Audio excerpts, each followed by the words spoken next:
إذ تبرأ الذين اتبعوا من الذين اتبعوا ورأوا العذاب وتقطعت بهم الأسباب. وقال الذين اتبعوا لو أن لنا كرة فنتبرأ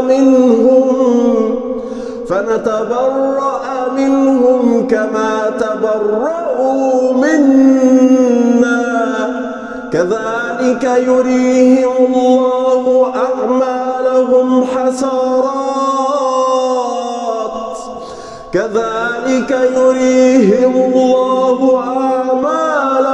حسرات عليهم وما هم بخارجين من النار.